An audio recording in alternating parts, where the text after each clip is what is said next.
کسی کے قتل کا فیصلہ کر دے تب بھی تم نے ان کو انگلینڈ پہنچانا ہے، اسپیشل جہاز منگوانا ہے اور اس کی حفاظت کرتے ہوئے وہاں تک پہنچانا۔ لعان کی صورت میں زنا کے ثبوت کے لیے اللہ نے 4 گواہ مقرر کیے، فاستشہدوا علیہن 4 منکم، اور اسلامی تاریخ میں کبھی کوئی بدکاری ایسی نہیں ہوئی کہ 4 گواہوں نے اس بدکاری کو ہوتے ہوئے دیکھا ہو۔ اسلامی تاریخ میں رجم جب بھی ہوا خود اعتراف کی وجہ سے ہوا کہ میں نے یہ گناہ کیا ہے۔ کوئی موقع ایسا نہیں آیا کہ بدکاری کرتے ہوئے 4 گواہ اس بدکاری کو دیکھیں۔ وہ 4 گواہ ناممکن تھے، مشکل تھے۔ یہاں حکومت نے 4 کی بجائے 5 گواہوں کی شرط لگا دی کہ 4 نہیں، کیونکہ اللہ نے 4 کہے۔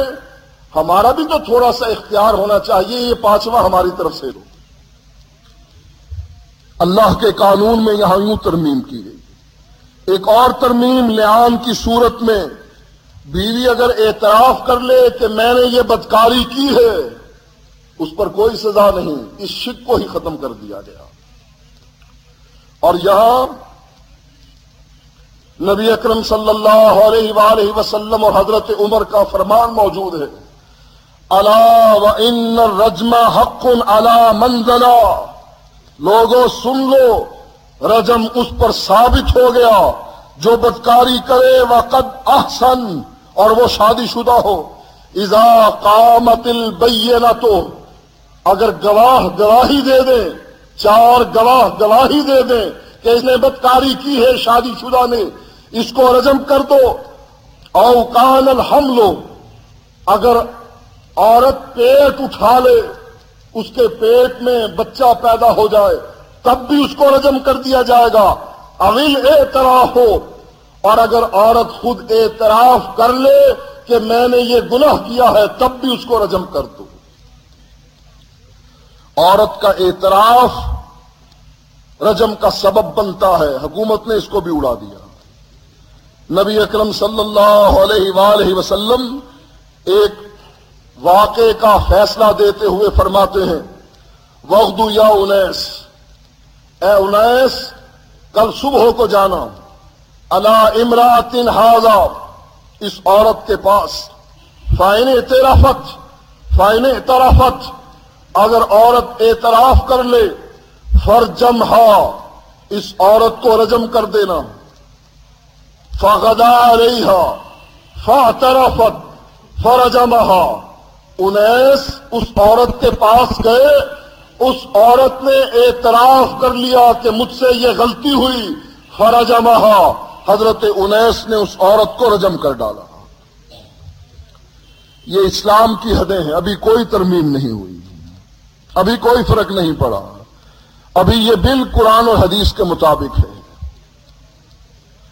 اگر یہ نہ کہتے کہ قرآن و حدیث کے مطابق ہے، یہ کہہ دیتے یہ فقہ حنفیہ اور جعفریہ کے مطابق ہے، بھلے سے کہتے ہمیں کیا اعتراض، تمہارا ملک، تمہاری اکثریت، تمہارا راج، تمہاری حکومت، جو چاہے تمہارا حسن کرشمہ ساز کرے، لیکن یہ کہنا کہ یہ کتاب و سنت کے عین مطابق ہے، یہ کتاب و سنت کے ماننے والوں کی غیرت کو للکارا گیا ہے۔ اب جو اس بل کے آنے کے بعد خاموشی اختیار کرے گا، وہ ویسے ہی مجرم ہوگا جیسے حکومت مجرم۔ ہم اس کے بل کے خلاف ہیں، اس کے خلاف رٹ سپریم کورٹ میں ہو چکی، اور اگر نہیں ہوئی تو ہم کوشش کریں گے کہ سپریم کورٹ میں رٹ کی جائے۔ ہم اس کے خلاف پمفلٹ چھاپیں گے، آئندہ جمعے انشاءاللہ آپ کو ملے گا۔ یہ پمفلٹ لے کر لوگوں تک پہنچائیں اور ان کو بتائیں کتاب و سنت اللہ اور اس کے رسول کا دین ہے۔ قرآن و حدیث کی حفاظت ہمارے ذمے ہے۔ قرآن و حدیث میں تبدیلی ناممکن ہے، اور اس تبدیلی کی ہم مخالفت کریں گے، اپنے منبروں پر بھی، اپنے دروس میں بھی، اپنی تقاریر میں بھی، اپنی تحریر میں بھی، اور وہ بے غیرت ہوگا جو اپنے گھر جا کر چپ ہو جائے گا، وہ ٹس سے مس نہ ہوگا، وہ اس بل کے خلاف نہ بولے گا، وہ اس بل کے پمفلٹ کو تقسیم نہ کرے گا، وہ اپنے ساتھیوں کی مجلس میں اس بل کی مخالفت نہ کرے گا، وہ بے غیرت ہوگا اور روح سیاہ ہوگا۔ کامیاب ہوگا وہ جو اللہ کے دین کی حفاظت کرے گا، اللہ کے دین کا سپاہی بنے گا، اسلامی غیرت کو زندہ کرے گا، اس چنگاری سے ان کے خرمن کو جلائے گا اور ان کے خلاف مقابلہ کرتے ہوئے کتاب اللہ اور سنت رسول کی برتری کو ثابت کرے گا۔ وآخر دعوانا الحمد للہ نحمده ونستعینه ونستغفره ونعوذ باللہ من شرور انفسنا ومن سیئات اعمالنا من يهده الله فلا مضل له ومن يضلله فلا هادي له واشهد ان لا اله الا الله وحده لا شريك له واشهد ان محمدا عبده ورسوله اما بعد فان خير الحديث كتاب الله وخير الهدي هدي محمد صلى الله عليه وسلم وشر الامور محدثاتها وكل محدثة بدعة وَكُلَّ بِدْعَةٍ ضَلَالَةٍ وَكُلَّ ضَلَالَةٍ فِي النَّارِ۔ آپ متحدہ مجلس عمل کے خلاف جو باتیں کرتے ہیں وہ باتیں ان علماء کی غیر موجودگی میں ہوتی ہیں، کیا یہ غیبت کے زمرے میں نہیں آتی؟ مجلس عمل کے ماننے والے یہاں اس جمعے میں جمعہ سننے کے لیے آتے ہیں اور یہ خبریں وہ اپنے مولویوں تک پہنچاتے ہیں، اور اگر مولویوں تک نہ پہنچے کم از کم مجلس عمل کے ساتھ تعلق رکھنے والے اپنے عقیدے کی اصلاح ضرور کریں گے کہ مجلس عمل والوں کا دین دین الہی نہیں ہے بلکہ دین اکبری ہے۔ یہ باتیں ہم اس لیے کہتے ہیں، اور یہ کہنا کہ یہ غیبت ہے، اب شیطان کے خلاف باتیں کریں تو پھر کیا شیطان کی غیبت ہو جائے گی؟ برے لوگوں اور بری باتوں کے خلاف باتیں کریں تو کیا یہ غیبت کے زمرے میں آئے گا؟ اس کو غیبت نہیں کہتے، یہ اصلاح کے لیے ہوتی ہے۔ غسل خانے میں جانے کے بعد وضو کرنے کے لیے بسم اللہ پڑھنا ٹھیک ہے یا غلط ہے؟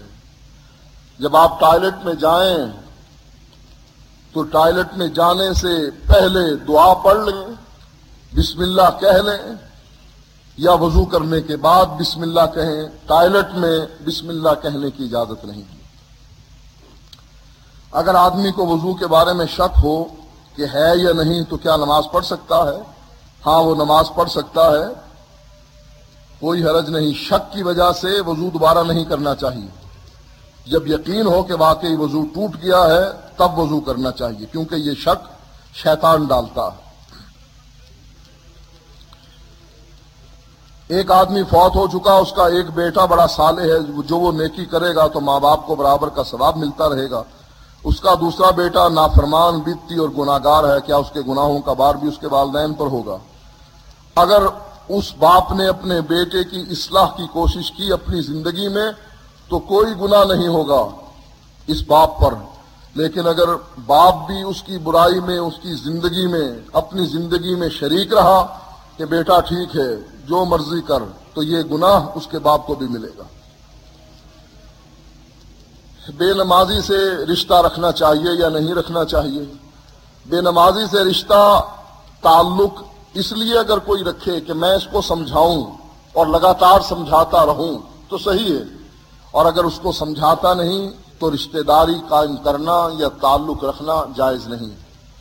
بیٹی کا رشتہ اس کو نہ دے، صرف تعلق قائم رکھے، آنا جانا رکھے تاکہ اس کی اصلاح ہو سکے۔ جواب دینے والی 20ویں بیوی کے بارے میں بتلائیں کہ جو ہر بات کا جواب دیتی ہے،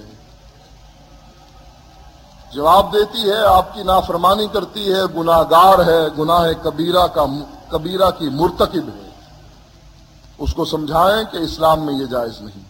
نماز تہجد کے بارے میں بتائیں کہ میں کبھی پڑھتا ہوں کبھی نہیں، کیا یہ عمل صحیح ہے؟ جو بھی عمل کریں متواتر کریں، مستقل کریں، چاہے تھوڑی رکعت پڑھ لیں، زیادہ نہیں پڑھ سکتے، لیکن اللہ کے نبی نے فرمایا جو عمل